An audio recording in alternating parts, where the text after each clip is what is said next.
Media has a critical role to play in times of conflict, not just in informing the public, but in shaping narratives that either inflame tensions or promote peace and reconciliations. The GJA strongly encourages journalists to exercise caution, accuracy, and sensitivity in the choice of language, sources, and images used in conflict reportage. We must be guided by the principles of truth, fairness, and national unity. Conflict reporting must not become a tool for ethnic profiling, political manipulation, or incitement. Rather, it should contribute meaningfully to peace building, conflict resolution, and national development. The GJA hereby warns journalists and media houses against contributing to the conflict in those areas through the spreading of disinformation, promoting hate speech, or using their platform to incite violence. Such conduct does not only tarnish the image of the noble profession, but also undermines national peace. Let it be known that the GJA will be the first to support law enforcement agencies in applying the full rigors of the law against any media practitioner who is found culpable in framing conflict through irresponsible or dangerous reportage. The association will not shield any journalist who breaches ethical standards or violates national security laws under the guise of press freedom. The association believes in media freedom, but we also believe in media responsibility. We should know that press freedom is not absolute. It comes with responsibility. The survival of our democracy depends not only on the freedom to report, but on the responsibility to report ethically and constructively. Let us report not just to inform, but to heal, to unite, and to build. GJA's encouragement to journalists. We encourage all journalists to stay fearless. The GJA stands solidly behind every journalist who continue to serve Ghana with integrity, courage, and a commitment to truth. We will continue to defend every journalist. We will not relent in our fight to ensure that you work in safety and dignity. In conclusion, we want to repeat what we have been saying with clarity and firmness, that journalism is not a crime, and attacks against journalists are attacks against the soul of democracy. We expect swift, tangible, and transparent action from the Ghana Police Service and the security agencies. Our demands are justified and our patience is fading. While we say zero tolerance for attacks, we will not be quiet, we will not be intimidated, and we will not allow the enemies of press freedom to win. Thank you, and may God bless journalists across the country. All right, ladies and gentlemen, can we give him one more applause? Okay, so let me also use this opportunity to acknowledge our chairpersons from the various regions who are here. We have OT Regional Chairman, Nana Kwabina Into, and also we have the Chairman for Tema, Michael Dewonu, who is also here with us.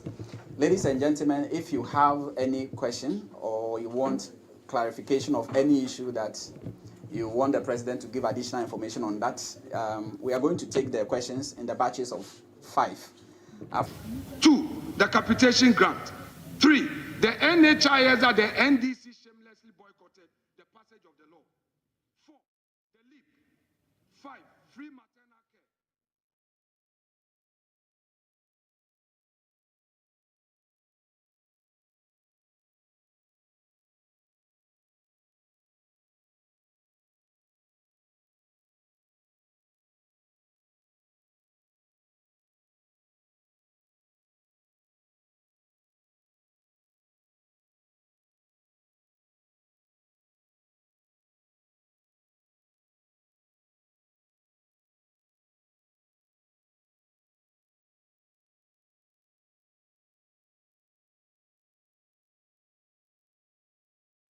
So I want to first of all commend the national leadership for the swift action, especially with regards to Carlos Colony's case. He's a very active member of the Tema region, and I really appreciate national executive's action on this particular case. We know that the military uniform stands for discipline and honor, and so just as national president has reiterated, we want that discipline should be made manifest.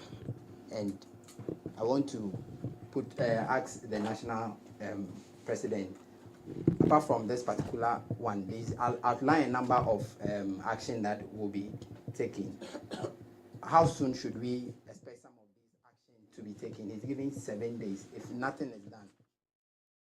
So those were live updates from the press center where the president of the Ghana Journalists Association, Kwabena Jumfo, was earlier addressing the media on issues and concerns raised with the recent attacks on journalists in the country. We understand that so far there have been more than 10 attacks on journalists across the country, a situation that they have strongly condemned and are calling for swift action and prosecution of culprits found to be involved in such acts. But we'll cross over now to Parliament, where final debates are going on the media budget review, and currently speaking on the floor of Parliament is the Minority Leader, Alexander Penyomake.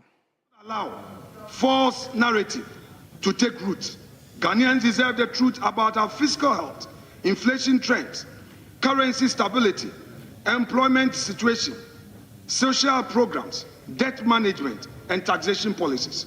I need to remind them that upon assuming office, a directive was issued by the Chief of Staff, which directive led to thousands of jobs being lost. Many Ghanaian youth who had been employed were sacked, and an attempt to raise the matter on this House floor was resisted by the majority. Mr. Speaker, let us be clear. The story of Ghana from 2017 to 2024 was one of significant progress, and though tough decisions had to be taken amidst global and domestic challenges, we all saw that within half a year, this NDC, blaming the MPP for all economic woes, yet taking credit for the groundwork laid before. Mr. Speaker, we will address major claim in 10, exposing again the inconsistency, highlighting the true drivers of Ghana's recent economic development. Mr. Speaker, the mid-year review attempt to paint the former MPP government as fiscally reckless, citing, quote, balloon deficit, unquote, arrears of 6 billion in unpaid bills and 194 billion in contract commitment. Yet, yes, Ghana's deficit did spike in 2020, we admit, but context matters. Context matters. A global pandemic forced emergency expenditures and a banking sector cleanup to protect millions of depositors. These were extraordinary interventions, not wanton profligacy. If that money that today you claim is 60-40 had not been pursued, where would Ghana be? You mess up the economy, you mess up the banking sector. The billions that went to your financiers that you couldn't take steps to protect. Today, you claim that we messed the economy. The evidence is there, and you've exposed yourself. 60-40 is what you are called on the street of Accra. 60-40. 60-40 is your new name. 60-40. Give me 60, take 40. That is your new name. In fact, Mr. Speaker, the MPP government reduced the deficit sharply upon taking office from 9.3% of GDP in 2016 down to about 6% in 2017 and kept it near 5% through 2019. The 2020 deficit of 17% of GDP was a one-off crisis response mirrored worldwide, which saved lives and jobs. It is disingenuous for the finance minister to label that life-saving effort as reckless spending. Let us also correct the record on Ghana's public debt and the claim of alleged insolvency. It is true that debt to GDP rose under MPP, no doubt, we admit, from 56% in 2016 to around 80% in 2022. But what drove these? We inherited significant legacy costs, such as the energy sector debt from their take or pay. They didn't analyze a contract, they didn't scrutinize, and they signed a take or pay contract and left it for a new government to inherit. These power contracts that were signed under the previous administration hit the economy, and it was a drain on public purse. I challenge them to rise to rebut this. We also weathered the external shocks. COVID-19 borrowing to cushion the economy and steep Cedi depreciation as global investors pulled back, and they know that. Crucially, we put those borrowed funds into productive use, investing in infrastructure, education. They left their e-blocks, we completed them. Industry and social programs that benefit Ghanaians today. If the state's finances were strained, it was in the course of building for the future and cleaning up of the mess, not to wanton waste. Moreover, Mr. Speaker, we took responsibility for top reforms to address debt issue. We initiated the IMF-supported recovery program in 2022 and undertook a painful domestic debt exchange program. Mr. Speaker, they lambasted us on this. We paid a high price. We are in opposition. But today, that painful decision that came at a cost to us is what you are relying on to build the economy. Can you deny that? Mr. Speaker, the finance minister boasted that our debt to GDP ratio is at a 5-year low and that the public debt dropped by 113.7 billion in 6 months. Mr. Speaker, this is very misleading. The reality, however, is that no significant amount of debt has been paid off by this government. The statistical drop in debt ratio is largely due to the debt cancellation and restructuring achieved under the previous government, combined with the Cedi's appreciation effect. We asked the minister, exactly how much of Ghana's public debt has this government repaid to claim credit for the reduction? The answer is inconvenient, virtually none. Ghana's debt improved because the MPP did the heavy lifting, including a historic external debt operation that achieved $5 billion outright debt forgiveness and 4.7 billion in debt service savings. That is real debt reduction.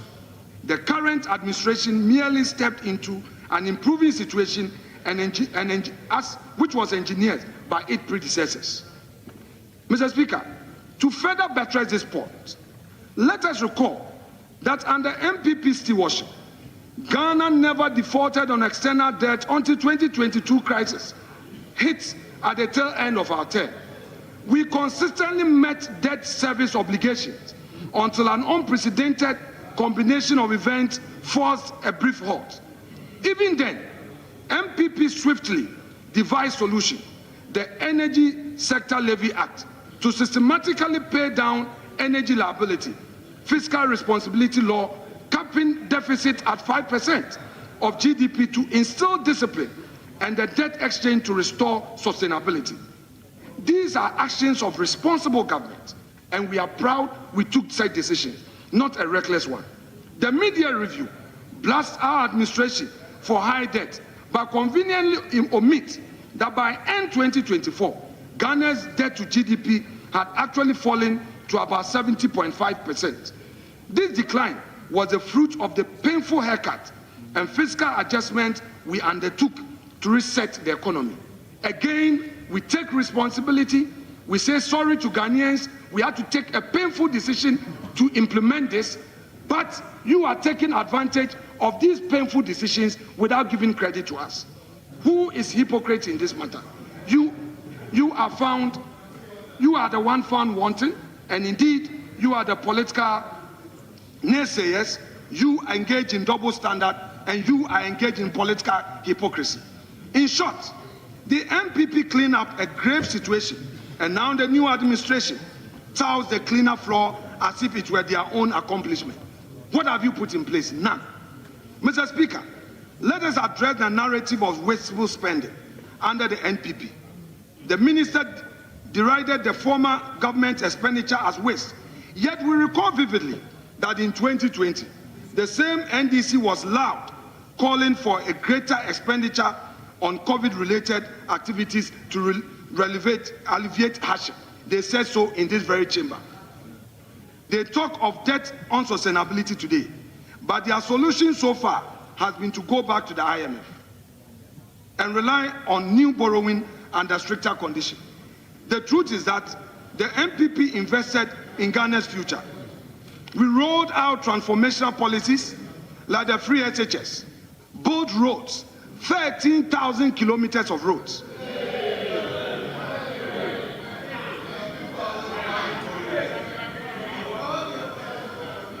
Mr. Speaker, for emphasis. Mr. Speaker, for emphasis. We introduced transformational policies to build the human resource capacity of our youth, such as the free SHS. Why are you quiet? We built 13,000 roads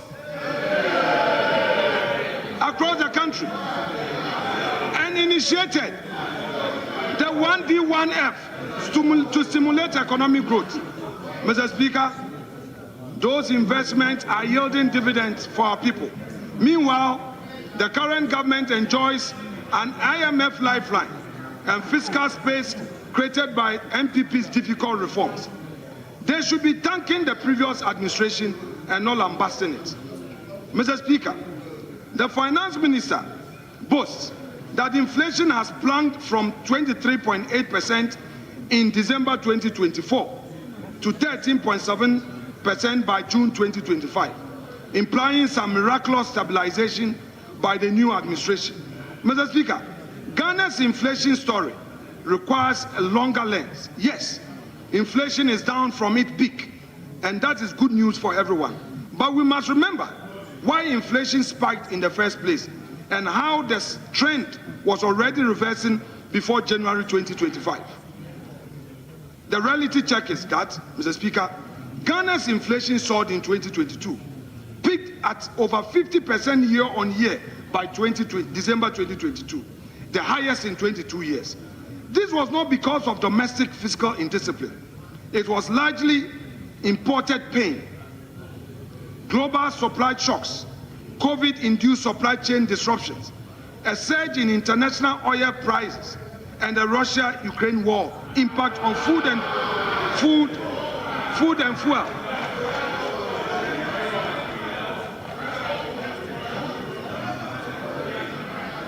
Mr. Speaker, if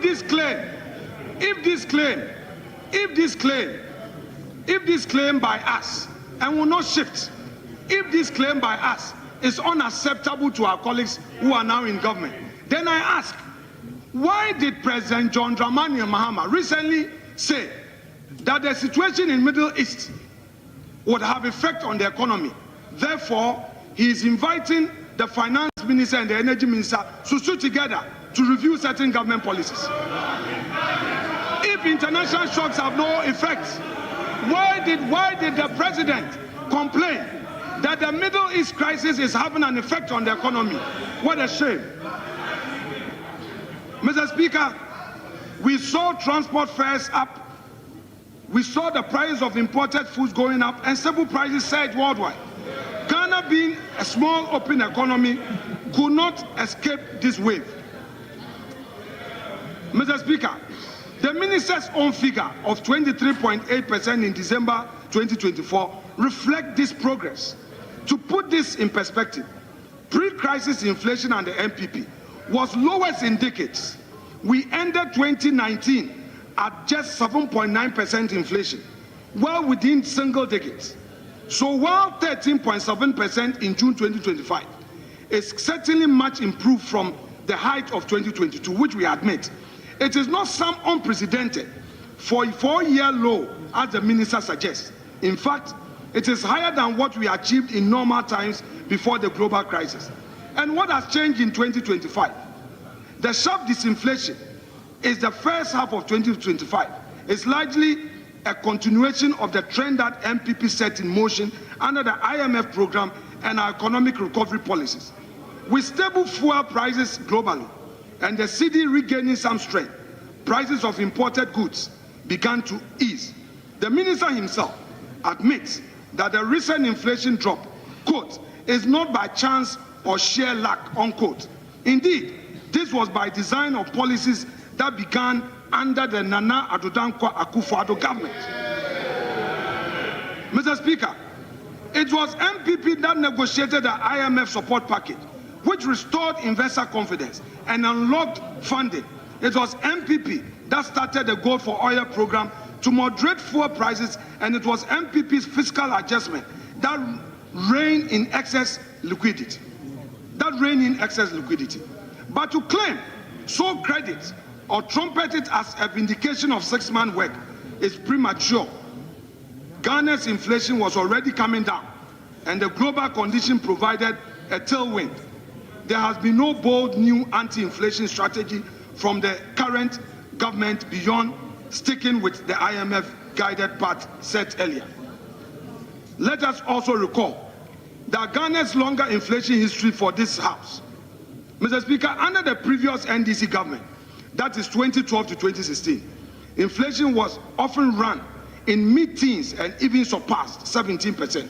At one point, Ghana faced hyperinflationary pressures. Indeed, going back further, we had over 40% inflation in 2000 and had to redominate the cedi in 2007 due to cumulative high inflation eroding the currency's value.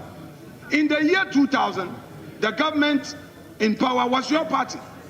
It was NDC, and you took us to a 40% inflation. Now, those storms are passing. Inflation is naturally receding. The NDC cannot credibly claim to have fixed the inflation in 6 months, when the truth is that in Ghana was already healing. We caution that the 13% inflation is still higher than our pre-crisis norm. There is more work ahead to bring it fully into single-digit target band. That work requires consistency, prudence, not celebratory laps after just half a year. I urge the finance minister, release monies to your ministers. Your ministers are idle. Your ministers are not working. Release their allocations to them. Pay their contractors. Mr. Speaker, the media review makes much of the Ghanaian cedi performance, with the minister jubilantly declaring cedi no apeke. He even claimed the recent cedi appreciation has never happened in the history of the country. Mr. Speaker, let's analyze this carefully. It is true that in the first part of 2025, the cedi strengthened against major currencies, an undoubtedly positive development, and we admit. But what are the underlying causes, and is this sustainable, I ask? First, context of 2022 must be highlighted. Yes, the cedi was one of the world's worst performing currencies that year, depreciating steeply, at one point losing over half of its value. It's a matter of public record. But again, this does not occur in isolation. I dare argue. In 2022, virtually all emerging economies fell short sharply against a surging US dollar. Emerging economies and their currencies fell short of the US dollar.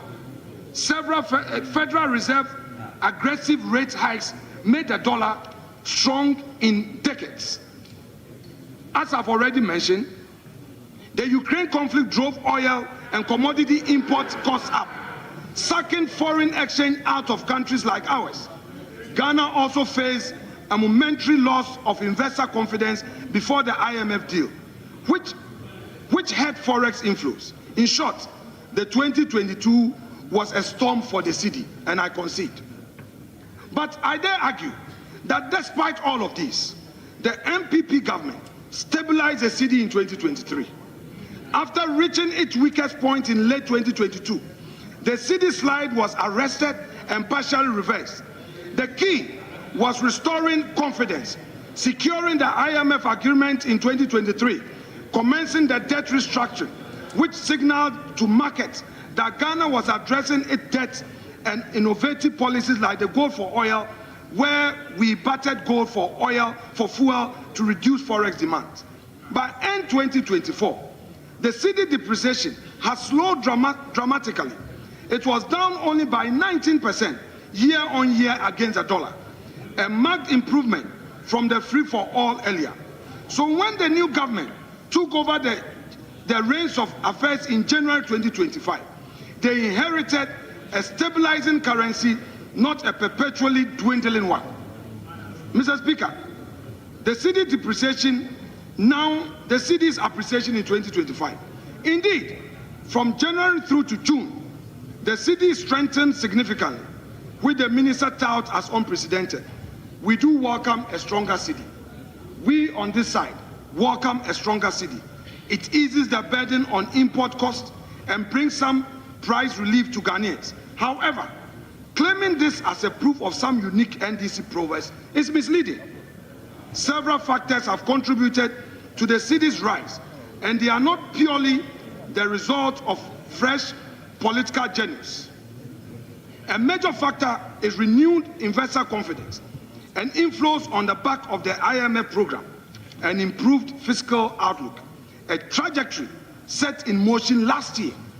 Another factor is Ghana's record high gold exports and remittances in late 2024. Mr. Speaker, let me remind the NDC, whereas they have denied the successes of MPP in laying the foundation, they have quietly indicated that in their report to the IMF. That is why recently the IMF exposed you, that you have acknowledged that the stability you find today is as a result of the foundation laid by the Akufo-Addo government.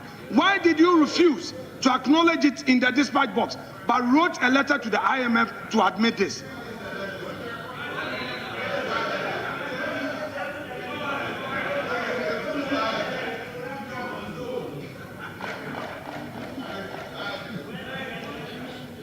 Mr. Speaker, these inflows from the IMF shored up our reserves.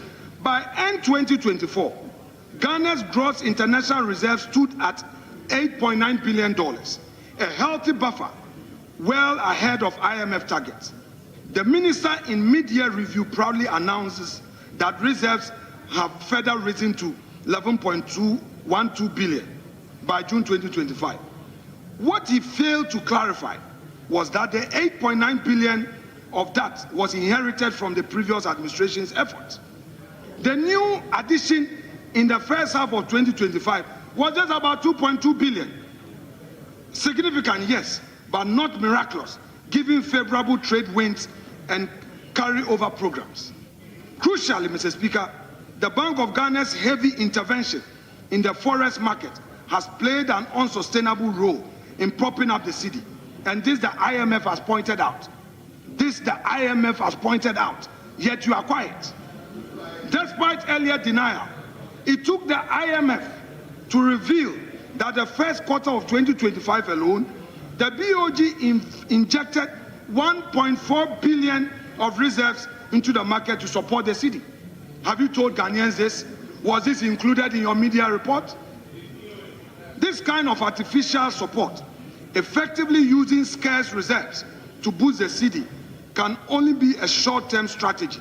Indeed, the IMF has cautioned our government about the sustainability of this approach, urging that we reduce BOG's footprint and allow greater exchange rate flexibility going forward. On the ground, many importers and businesses will tell you a sobering truth. While the official interbank rate has shown a strong cedi, dollars have become scarce in the open market. A wide arbitrage has emerged. The cedi appears stronger on paper, but it is difficult for businesses to actually obtain forex at those rates.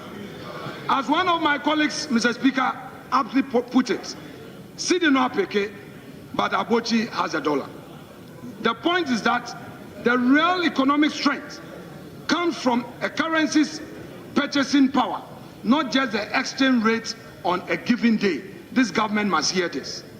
Mr. Speaker, in contrast, Consider the currency stability under the MPP's first term. That's 2017 to 2019. During the period, the Cedi's annual depreciation averaged around 8 to 10%.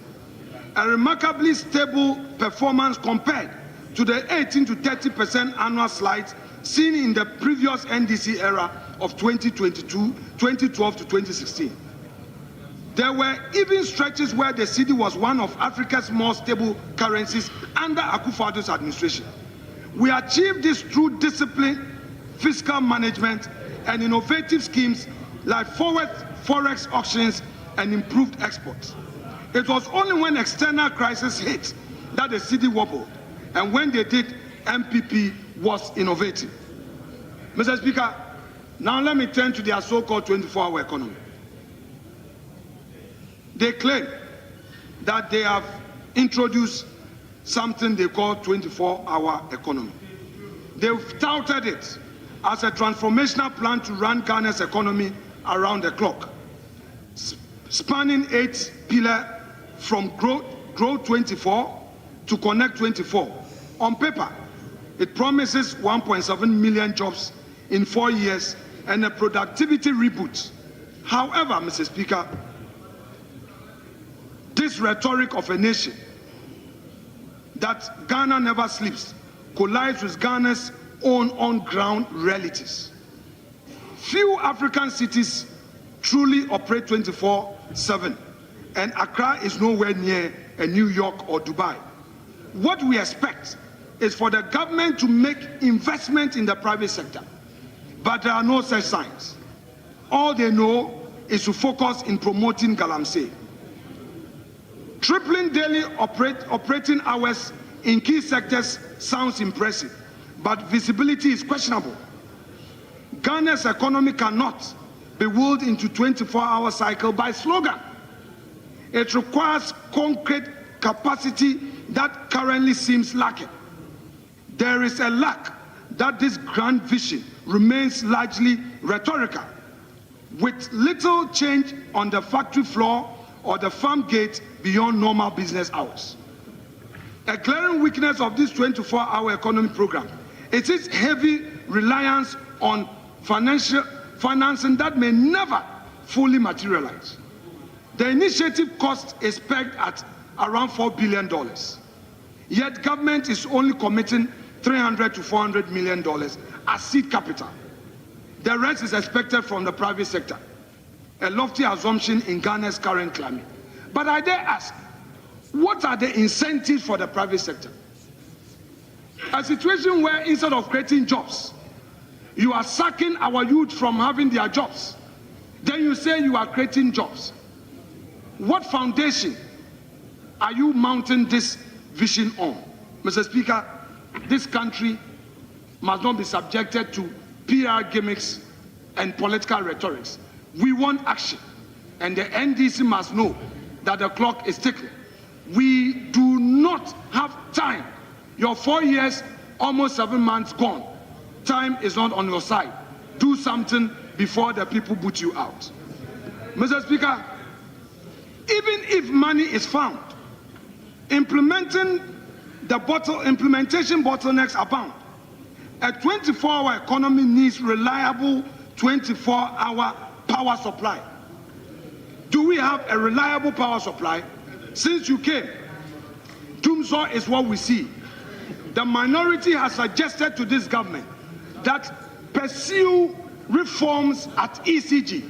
Reforms were started. Pursue, and we will support you. What you are instead doing is coming out with new levies, because that is a convenient way.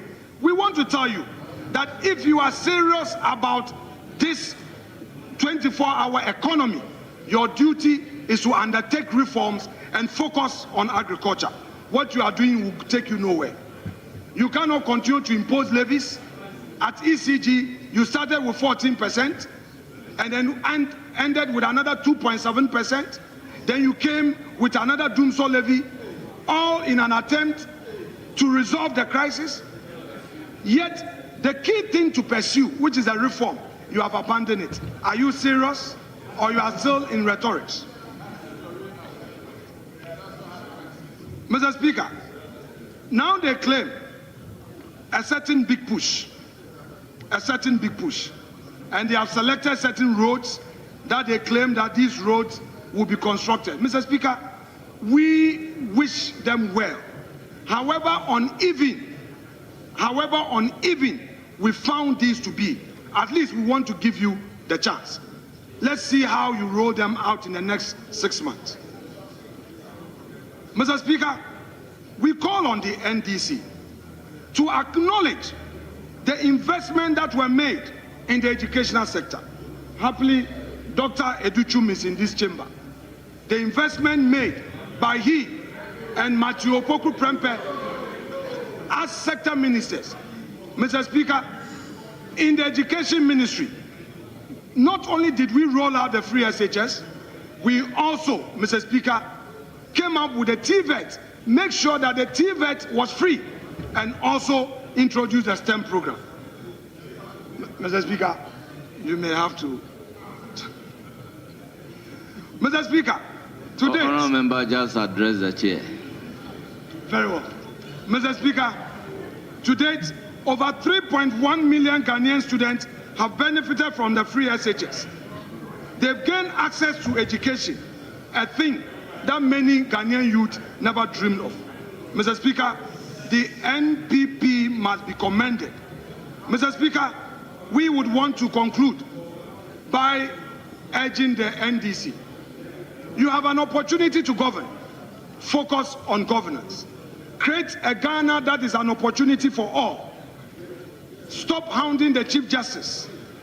Stop politicizing the judiciary.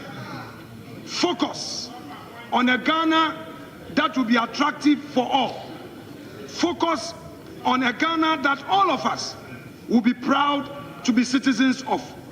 Do not think that the power you have will last forever. The power you have is left with 3.5 years. Mr. Speaker, we have had our chance. We've made our mistakes. We have come out, we've chalked successes. And we admit that we couldn't have been perfect. But the expectation is that you who said you could do it better, can do it better for all to see. Mr. Speaker, that said, and without more, I would want to thank you for the opportunity granted me. And may God bless our homeland, Ghana. Thank you.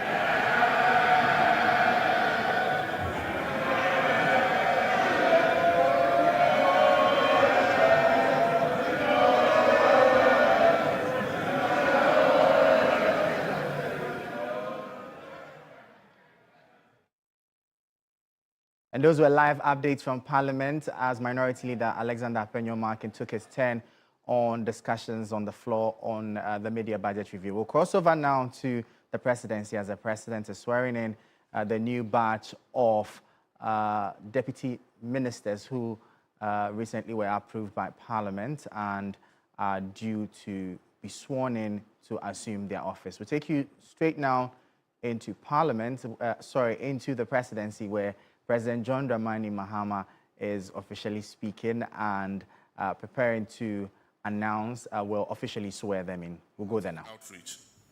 It is therefore essential that they are properly resourced and staffed with capable leadership. This approach is not merely symbolic, it is structural. It reflects our strategic intent to deliver results, reduce waste, and streamline governance. In the same spirit, we have finalized the staffing of the Office of the President. When the list is submitted to Parliament as required by legislation, it will be evident that this administration is committed to reducing the size of government.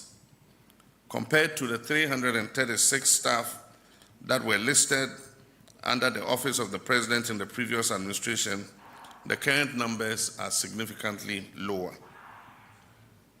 Additionally, cost-saving reforms such as reductions and elimination of fuel allocations, travel budgets, and other perks are yielding important fiscal space.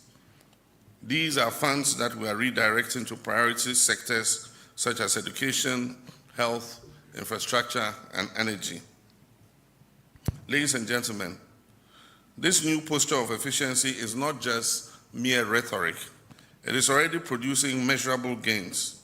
and allow me to share some encouraging highlights of our economic turnaround. Ghana's fiscal deficit has narrowed sharply from 5.8% of GDP in 2024 to 1.1% by the middle of the year 2025. And this is better than our set target of 2.4%.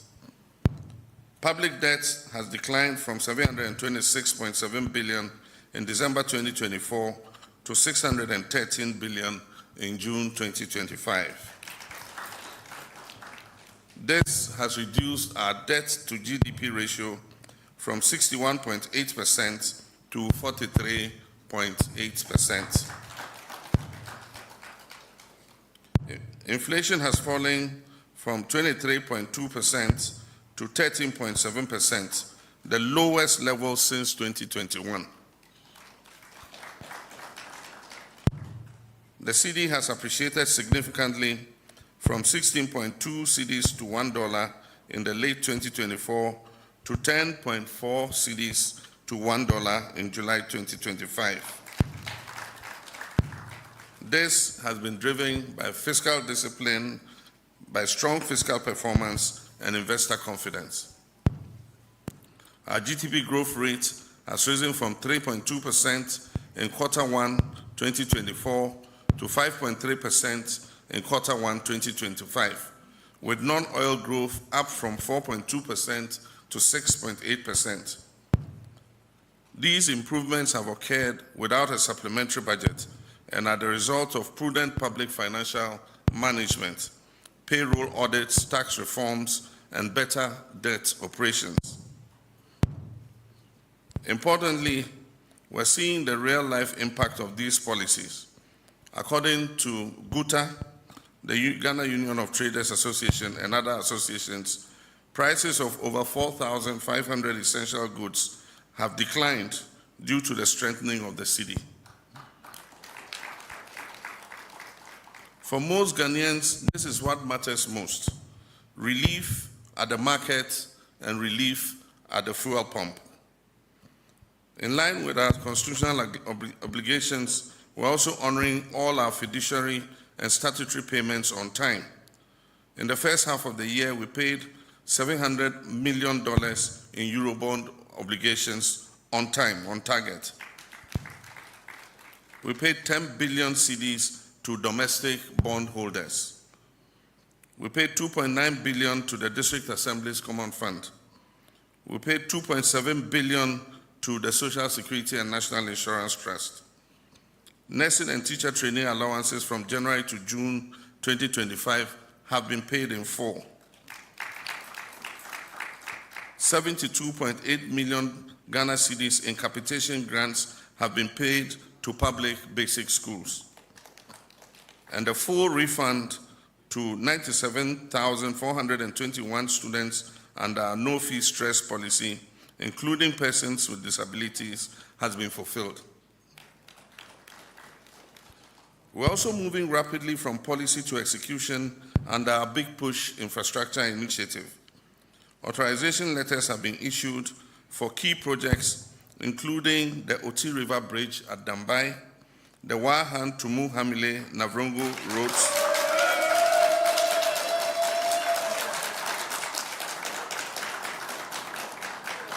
okay, Sukwaru supporters are here.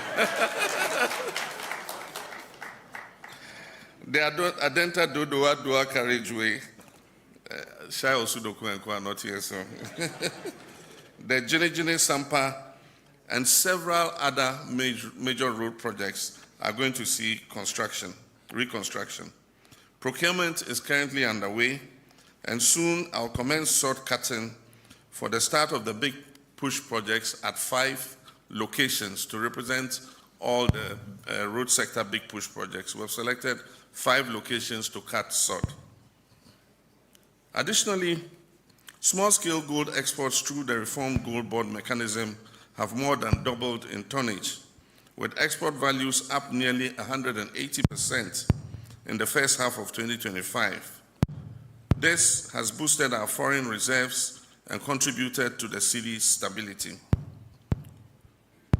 Through fiscal discipline, we've kept expenditure 14% below target. This was driven in part by interest payment savings of 5.1 billion Ghana cedis, proved that we're not just cutting costs, but we're strategically prioritizing spending. Colleagues, ours is a disciplined administration, one that never abandons its social responsibilities, even in the pursuit of economic stability.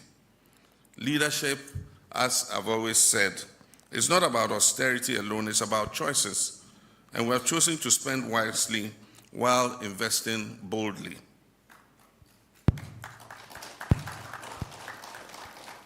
As newly sworn-in deputy ministers, you are now part of a team that is restoring Ghana's economic and institutional foundations.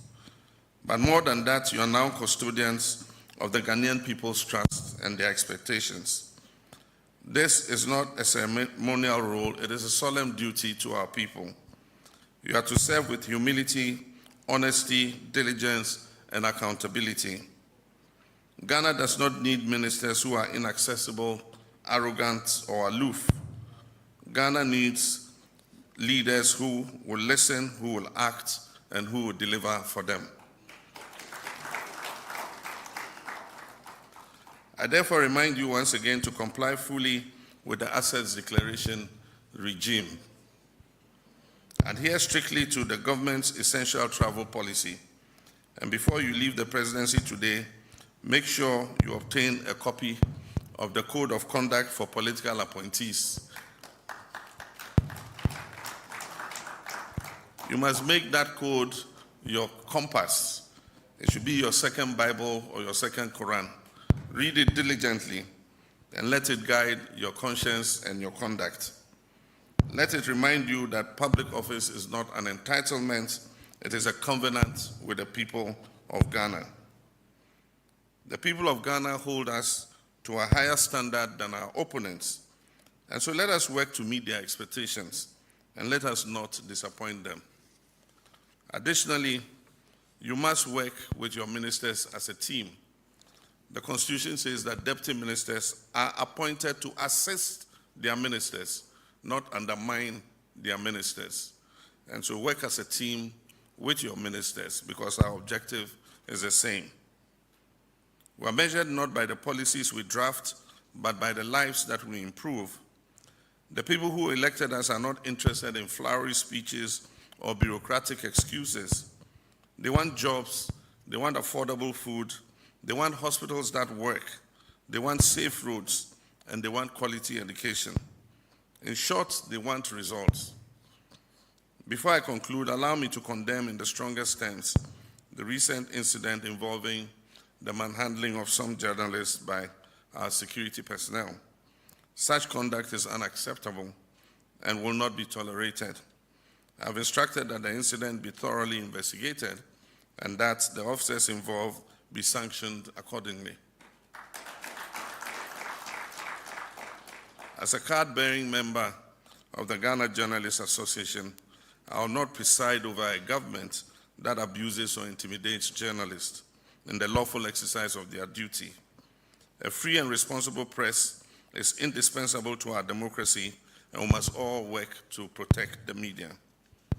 I'll soon convene a meeting between the heads of the security services and the leadership of the GJA to plan a program to orient our troops to recognize the media not as enemies, but as partners in development. I also take this moment to extend my heartfelt condolences to the families of the 15 young people who lost their lives in a tragic accident in Boku recently in the Ashanti region. This is a stark reminder of why our Big Push program prioritizes the dualization and rehabilitation of our major highways to reduce the spate of accidents. Honorable Deputy Ministers, friends and family, the Ghanaian people are not standing still. They are striving, they are hustling, and making sacrifices every day, and they expect us to match their urgency with action. Let us not treat leadership as a 4-year formality. It is a living daily contract, renewed by action and broken by neglect. Let us serve with urgency, let us serve with honor and with unshakable resolve. And if we do, I have no doubt that the people of Ghana will feel the difference, they will see the progress, and they will renew our mandate with even greater confidence. May God bless you in your work. May God bless our homeland Ghana and make our nation great and strong. I thank you.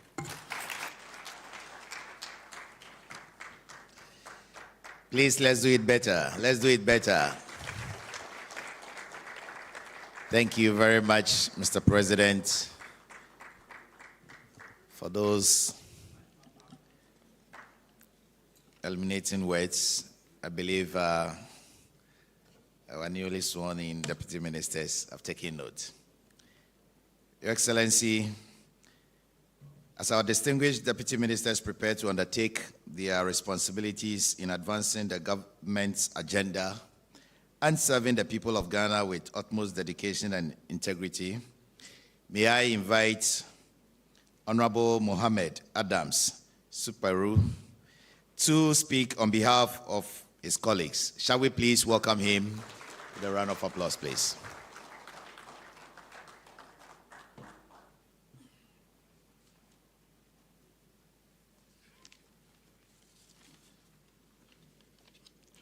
Thank you. Your Excellency, the President of the Republic of Ghana, John Dramani Mahama, Your Excellency, the Vice President of the Republic of Ghana, Professor Nana Jane Opoku Ajman, the Honorable Chief of Staff, senior government officials, the General Secretary of our party. Minister Atuforsen was able to drop this debt up to 113.7 billion Ghana cedis. This is clearly unprecedented. Somebody says that, where did he get the money from? That it is exchange rate. It takes intelligence to know that you can use exchange rate to pay your debts. It takes wizardry, economic wizardry, to know that you can use exchange rate alone to pay a lot of your debt. Why didn't Ofori-Atta use exchange rate to pay the debt? Why didn't Ofori-Atta use exchange rate to pay the debt? Why didn't he? Mr. Speaker, another key point that we take from the media review is that we are going to approach our infrastructure development more intentionally than we have done in the past. So the 55 major stalled infrastructure projects, we will not pursue all of them at once, because if we spread ourselves thinly, given our debt obligations, we might not be able to make significant progress. And so the minister has decided to concentrate on a few of them. Mr. Speaker, the minister is also following up to ensure that we clean the public sector payroll. And he has reported to us that he has conducted a payroll audit. And so far, what the audit reveals is that we have 150 million Ghana cedis in unearned salaries identified. 150 million Ghana cedis in unearned salaries. This highlights the level of corruption that has pervaded our public sector. That we cannot verify 14,000 workers, and that 53,311 separated staff are still drawing salaries. So 53,311 staff who have left the public service, separated, are still earning salaries from government, whilst we cannot verify 14,000 workers. So in all, 450 million Ghana cedis is going as an earned salaries. Mr. Speaker, another major thing that the minister has indicated in the mid-year review is that the sinking fund is going to be populated with funds again. Indeed, I recall when the minister stated that he was going to begin to put US dollars in our foreign accounts and Ghana cedis in our local currency accounts, a colleague minister, a minister of state shouted, why is he going to do that? All the time when we come, we build these funds, and the day we leave office, and people will come and squander all the funds. Squander all the funds. Why is he going to build another fund again? So the MPP will come in future and come and squander all the funds. When the finance minister, when I turned to the minister and I told him that I'm very sure that for a very long time the MPP will not come.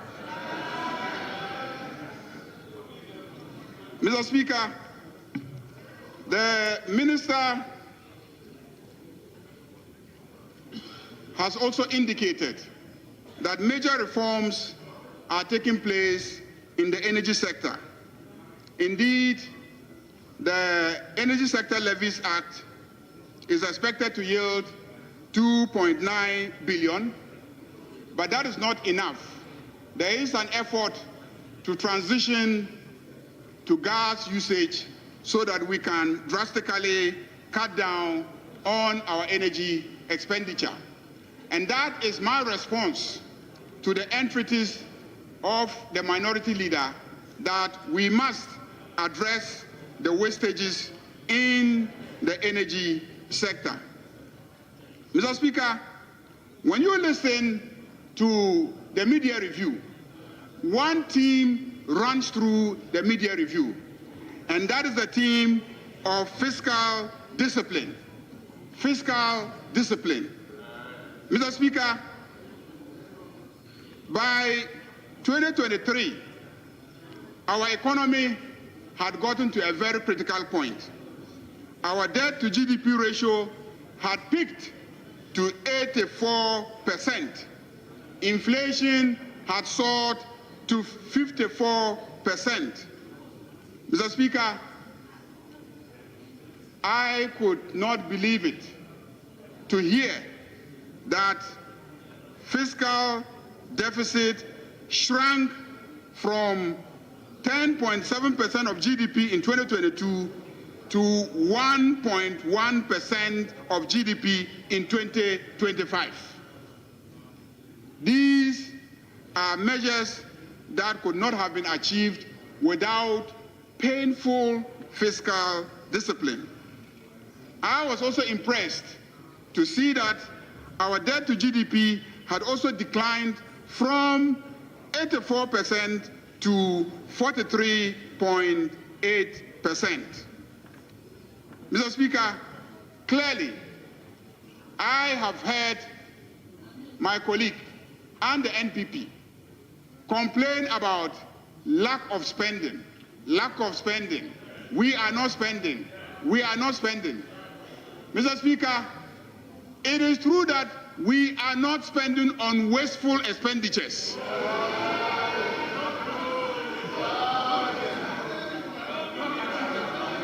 Mr. Speaker, Mr. Speaker, Mr. Speaker, what is the value? What is the value to the state when you spend 280 million Ghana cedis building a structure that you are supposed to spend 81 million Ghana cedis building? What is the value to the state?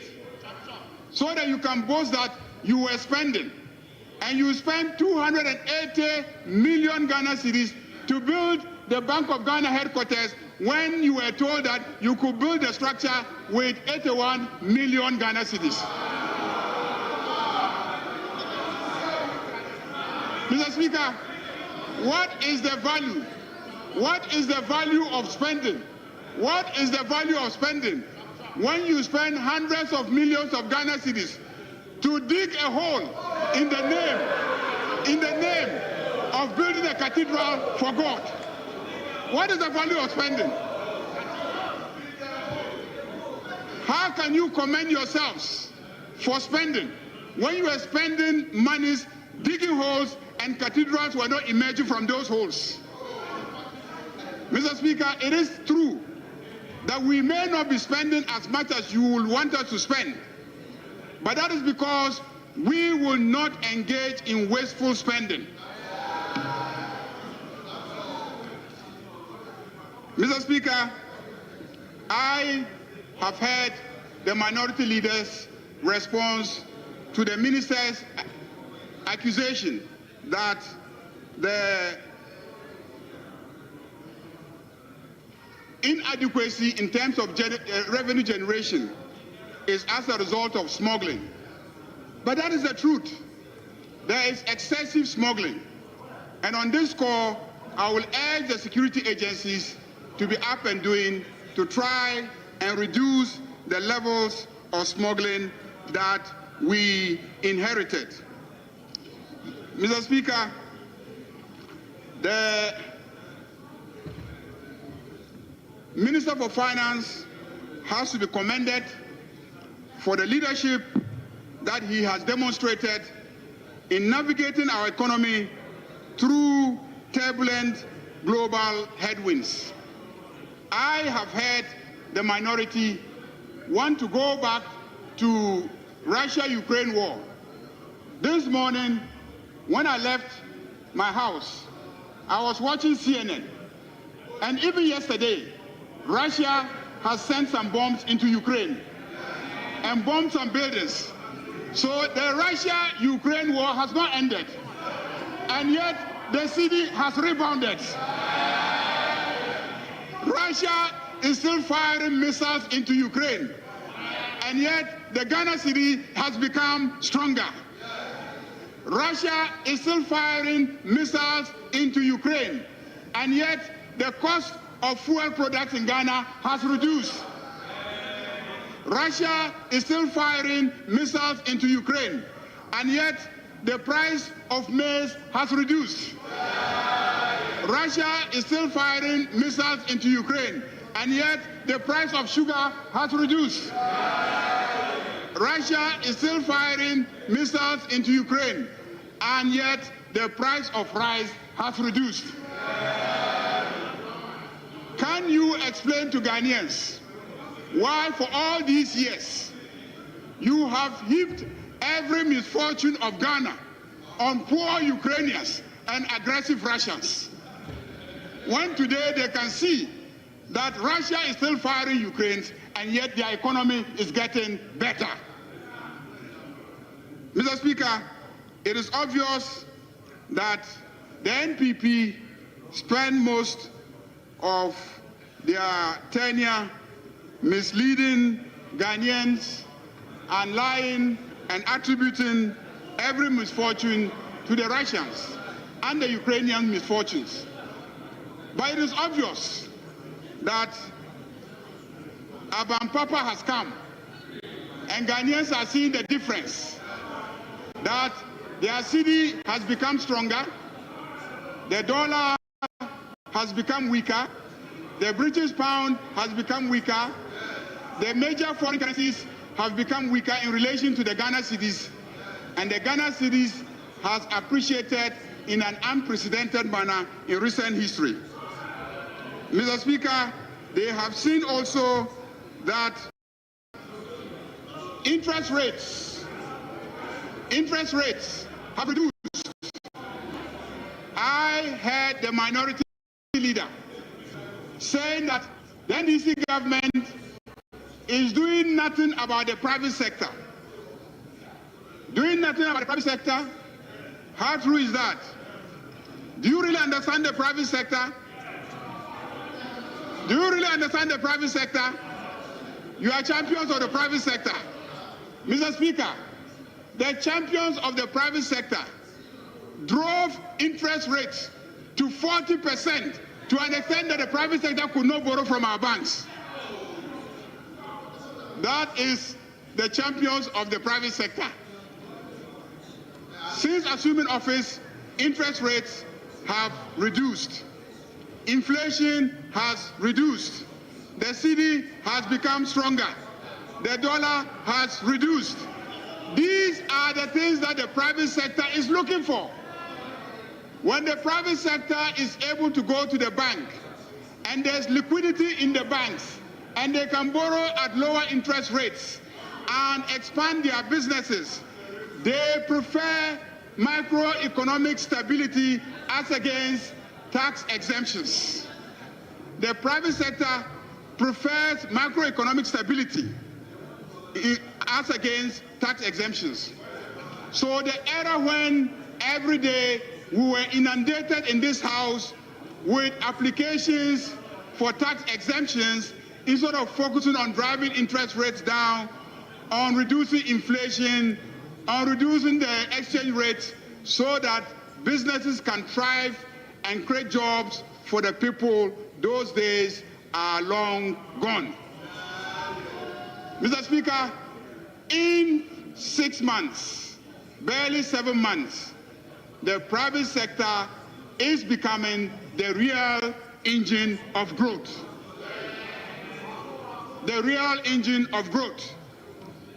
I listened to the minority leader. He asked about jobs. He asked, where are the jobs? Where are the jobs? The jobs are occurring in the private sector. There's a lot of money in the banks chasing businesses. Just walk out and ask any banker. A lot of money in the banks chasing businesses. Do you know why? They are chasing businesses because government has stopped borrowing from the local banks. Indeed, I've just heard a colleague MP say that it's not just the private sector. Indeed, they are chasing MPs with loans. Mr. Speaker, so the economy is doing well. Growth has rebounded. Our fiscal deficit has reduced to 3.1% of GDP from 7.9 in 2024. Gross international reserves have increased to 11.12 billion US dollars, covering almost 5 months of imports. We have achieved a primary surplus for 2 consecutive quarters, $2.1 billion in Q1 2025, according to the Bank of Ghana. Debt to GDP ratio declined from 61.8% in December 2024 to 55% through active liability management. Ghana has been upgraded by the major credit ratings agencies. Fitch Ratings upgraded Ghana. Standard & Poor's Global Ratings have also revised their ratings on Ghana, and Ghana is looking very good to the international financial institutions. Mr. Speaker, there may be some challenges with revenue mobilization, but even then, the story is very good. In the first quarter of 2025, I think that they were able to rake in over 5 billion Ghana cedis.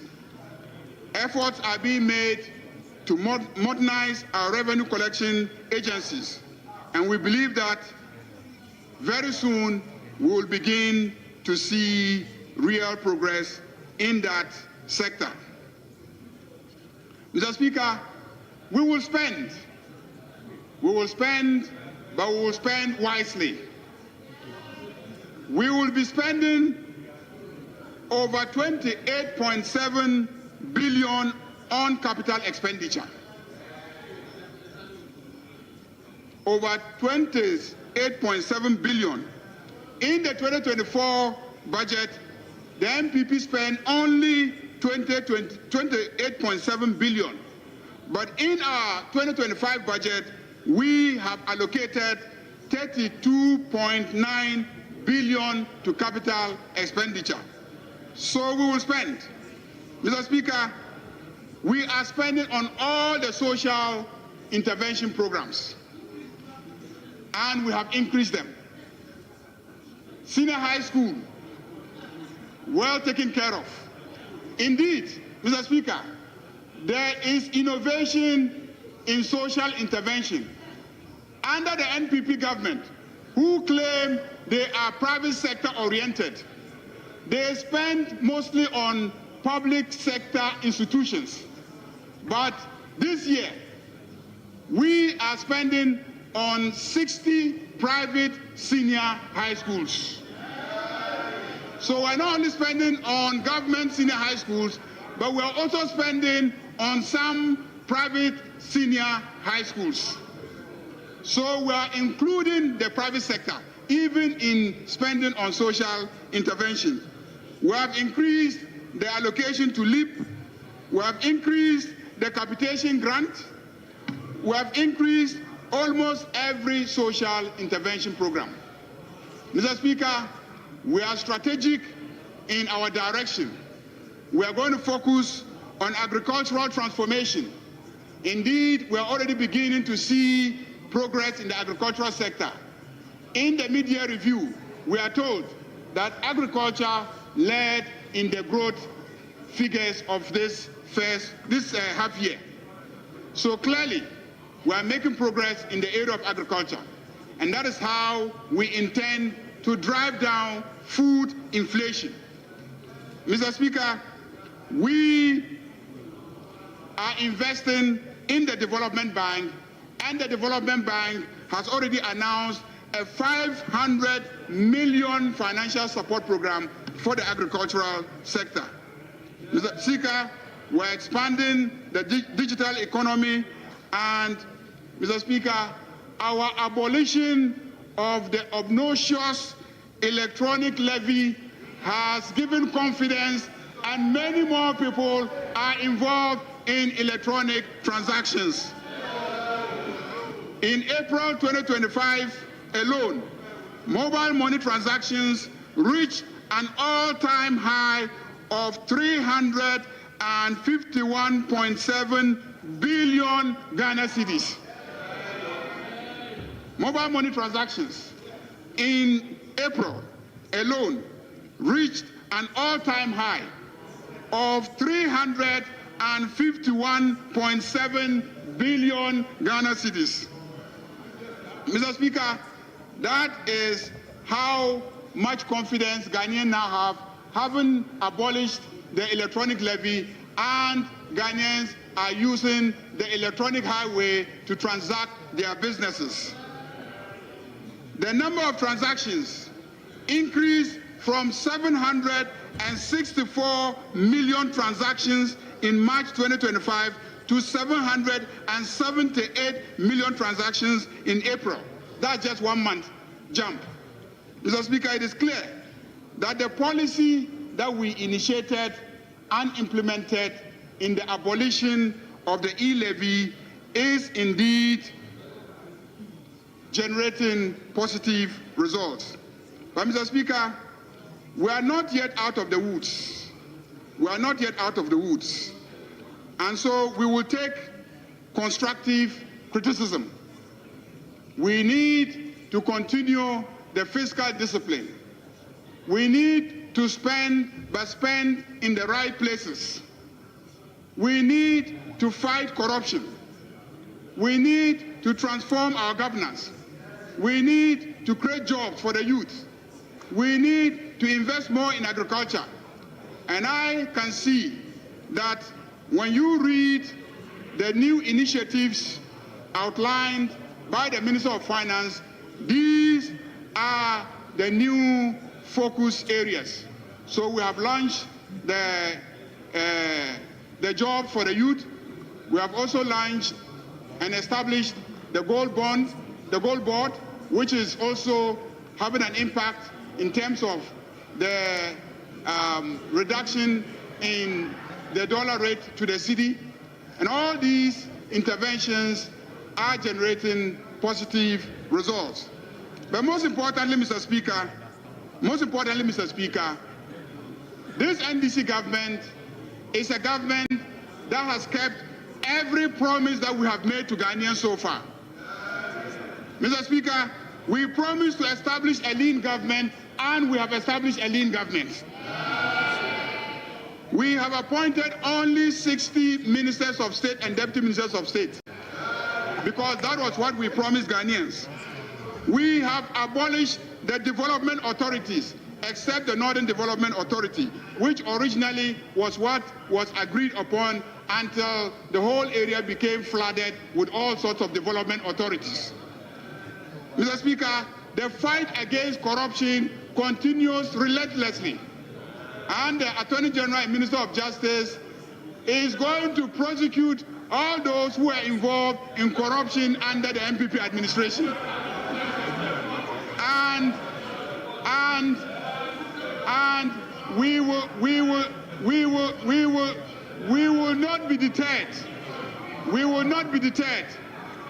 Corruption has to be fought, because if we do not fight corruption, all the gains that we are registering will be lost in no time. Mr. Speaker, the 24-hour economy, which is a key pillar in our economic strategy, will be rolled out very soon. And I have listened to the minority leader. He has provided some useful suggestions, and I can assure him that I have sat in cabinet, and many of the things that you have raised are indeed key considerations in implementing a 24-hour economy. You need an infrastructure base to support running an economy for 24 hours. Key among it is energy.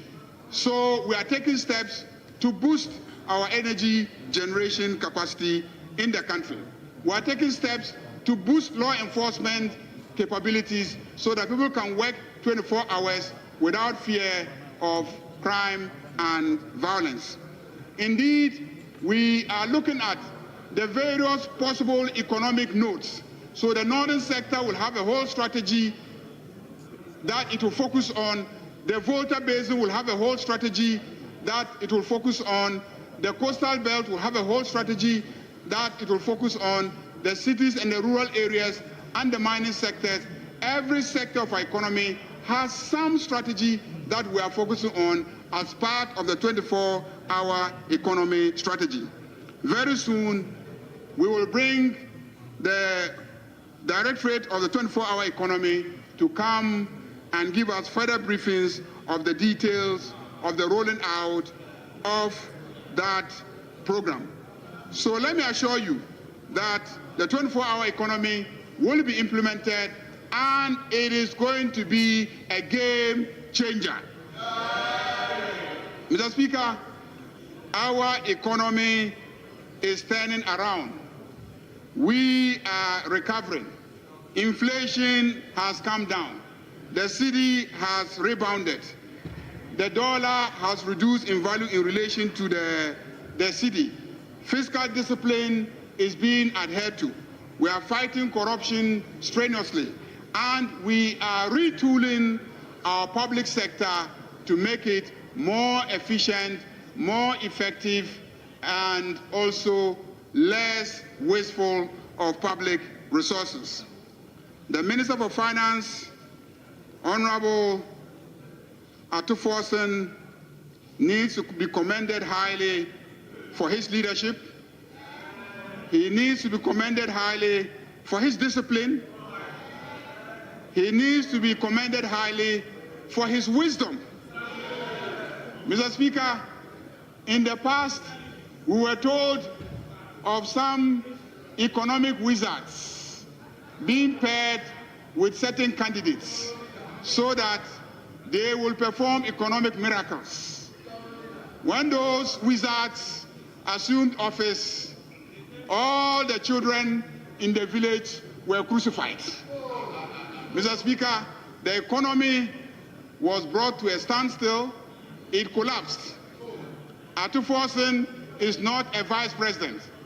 Atuforsen is just one of us, a colleague member of parliament. that we elevated to the Ministry of Finance. And within 7 months, he has done things that have never been seen in the history of the financial management of this country. Mr. Speaker, I want to conclude on the note of Boku. Mr. Speaker, we are not running away from Boku. We, NDC government, we are not running away from Boku. Mr. Speaker, Mr. Speaker, Mr. Speaker, for those of you who have chosen to have a very short memory, Boku was a very peaceful place. From 1984 till 2001, when Kufuor took over as president. That is it. Those are the facts. Mr. Speaker, Mr. Speaker, Mr. Speaker, Mr. Speaker, you don't know about Boku. Let me tell you about Boku. And you can go and check the records. If you want us to debate it, I can fix a date and we'll debate it and I'll give you the records. Mr. Speaker, the problem in Boku was caused under the NPP administration. Under the NDC NPP administration. That is what happened. Once Akufo-Addo was president, he allowed somebody to be appointed as a rival chief in Boku, and that is the cause of the problem. And once Akufo-Addo was president, that rival chief was taken into Boku. That is the cause of the problem of Boku. And I am assuring you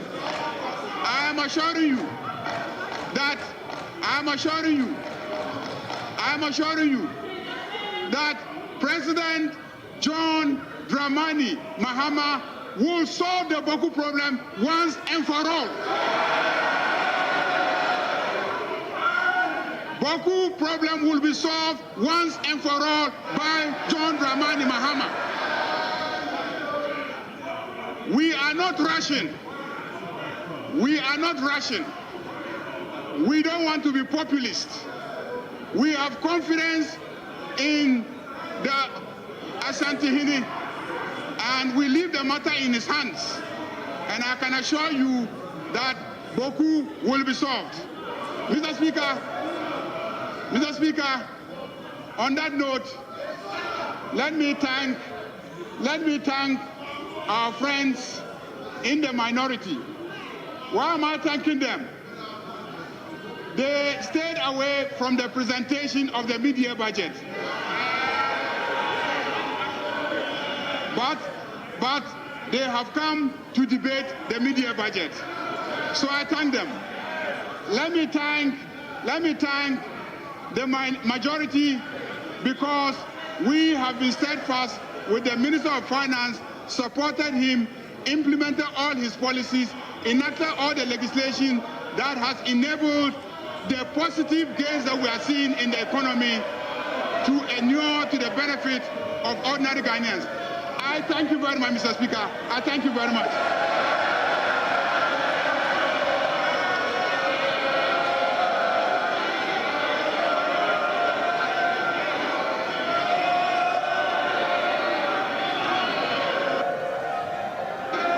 Leader.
members, can we have some order?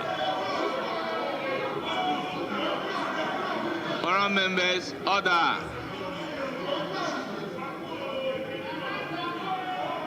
Honourable members,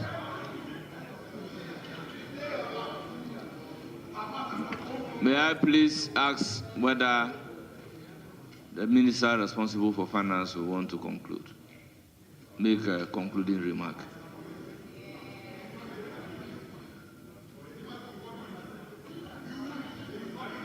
Yes, Majority Leader.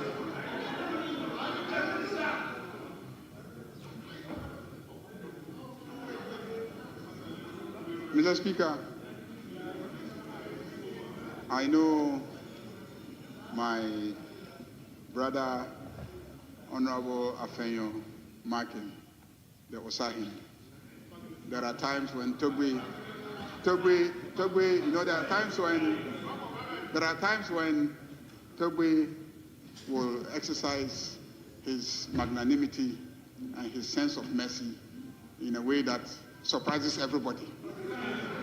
And I know that this is one of those times. This is one of those times when we will be able to prevail on the Osahini, the Togbe, to allow the Deputy Minister for Finance to conclude on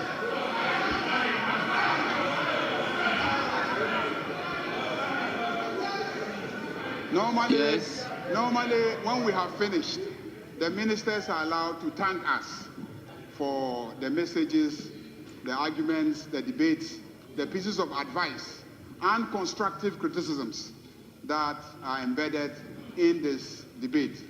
And I believe that, given that the finance minister is unavoidably absent, my brother will allow the deputy minister, who is one of us, who is a friend of the Osahini, to conclude on behalf of the Minister for Finance. I make an application for him to be allowed to conclude on behalf of the Minister of Finance. Leader.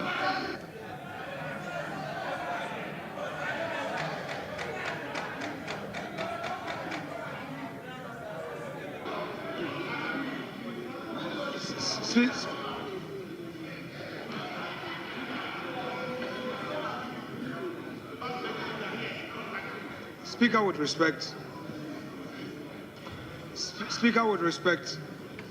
the leader of government business has made an application. Such applications are generally not opposed. But since he says that the deputy minister is going to thank us and also going to assure us that he will carry the sentiment of the House to government, I pray that this will be done.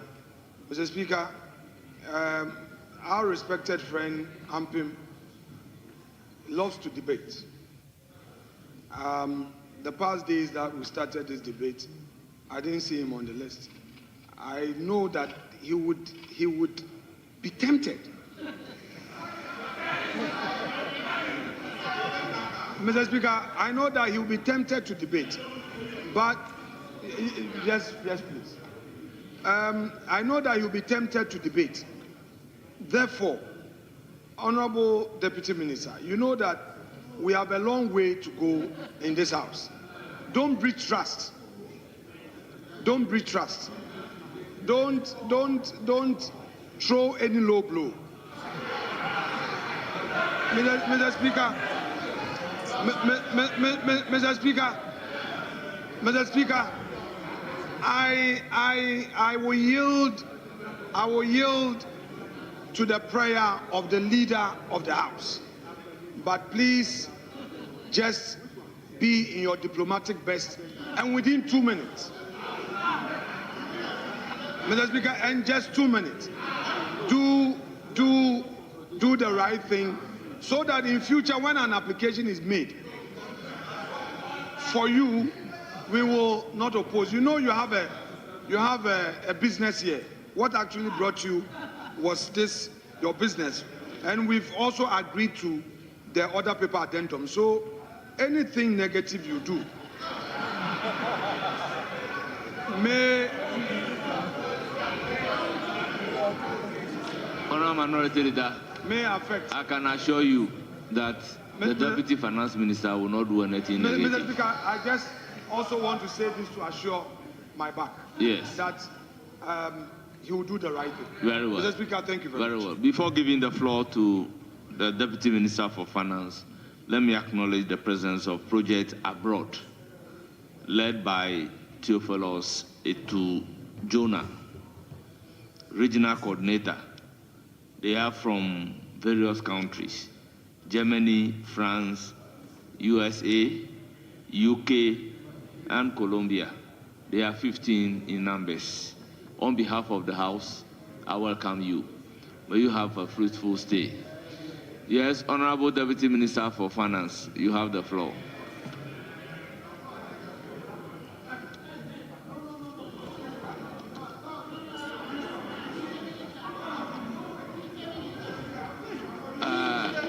Ampin.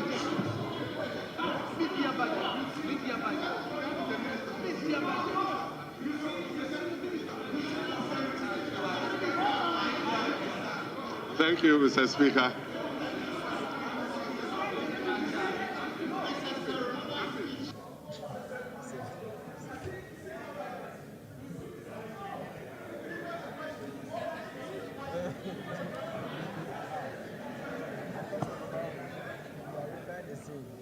Mr. Speaker, with respect, my grandpa told me about patience and posterity.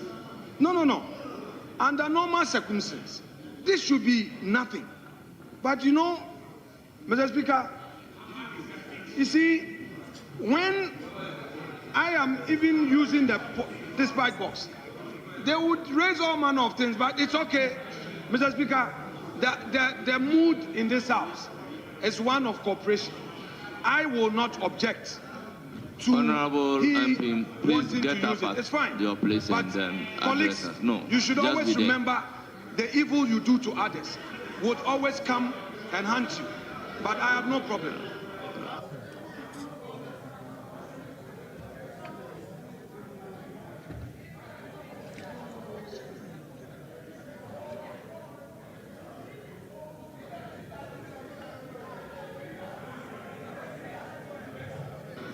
Thank you, Mr. Speaker. Mr. Speaker, on 24th of this month, the Minister for Finance, Dr. Cecile Atoforsen, was in this House on the authority of His Excellency President John Dramani Mahama to present the mid-year review of the 2025 budget in line with Section 28 of the Public Financial Management Act. Subsequently, Mr. Speaker, as has been the practice in this House, and in accordance with our standing orders, members have taken turns to express their opinions on the statement presented by my boss.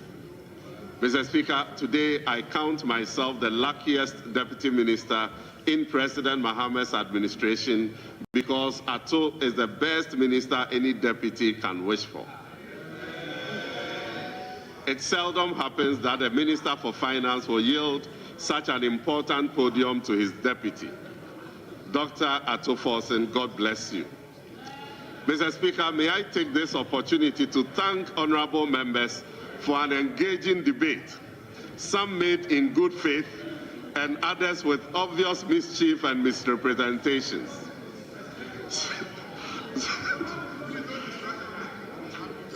Since our colleagues on the other side were not present to listen to the Minister for Finance at first hand, we may forgive them for the misrepresentation since they may be speaking based on hearsay.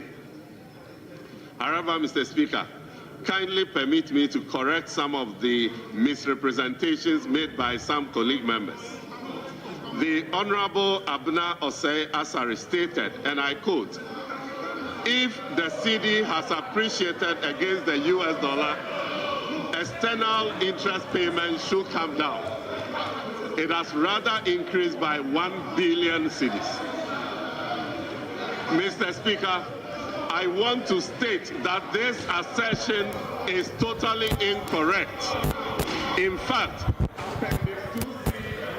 all right, and so all that you've heard over the past hour or more has been the conclusion of the debate on the mid-year budget review by the two leaders of the House, started with the minority leader Alexander Afenyo-Markin and then by the majority leader Mahama Yariga. Right now, the minority MPs have been trying to heckle the Deputy Finance Minister Thomas Nyanko Apim, who is more or less concluding debate, so that following which the House would then vote to adopt or approve it. Largely the argument made by the minority leader has been that everything in the mid-year budget review has been basically a confession of failure.